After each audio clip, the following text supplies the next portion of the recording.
ప్రజారోగ్య పరిరక్షణకు కూటమి ప్రభుత్వం పెద్దపీట వేస్తుందన్నారు డిప్యూటీ సీఎం పవన్ కళ్యాణ్. గత ప్రభుత్వం గ్రామానికి 4 లక్షలు ఖర్చు చేసి ఉంటే ప్రజలకు సురక్షిత నీరు అంది ఉండేదన్నారు. వారి నిర్లక్ష్యంతోనే రంగుమారిన నీళ్లు పైపుల ద్వారా వెళ్లాయన్నారు. గ్రామాల్లో ఫిల్టర్ బెడ్స్ నిర్దేశిత టైంలోగా మార్చాలని ఆదేశించినట్లు చెప్పారు.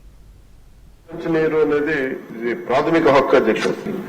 ప్రతి చోట ఇంక్లూడింగ్ మన తిరువూరు గాని మన కృష్ణా జిల్లాలో గాని ఏ మూలకు ప్రకాశం జిల్లాకి ఏ మూలకు పోయినా గానీ ఈ సర్ఫేస్ వాటర్ లేకపోవటం వల్ల అన్ని గ్రౌండ్ వాటర్ తీసుకోవటం వల్ల కంటామినేషన్ వాటర్ ప్రజలు తాగి కిడ్నీ వ్యాధిగ్రస్తులు ఎక్కువైపోయిన అధ్యక్షుడు. ఇది 27 ఎక్స్పైర్ అయిపోయే లోపు మొత్తానికి సాధ్యమైనంత మేరకు ఈ నీటి పూర్తిగా రక్షిత మంచినీరు సరఫరా అయ్యేలాగా, అలాగే ఈ మనకి సంబంధించిన ఈ సేఫ్టీ మనకి ఉన్న రక్షిత మంచినీటి ఏమైతే ఉన్నాయి పథకాలు ఉన్నాయో వాటన్నిటిని సద్వినియోగం చేసుకుని there is an issue in designing sir.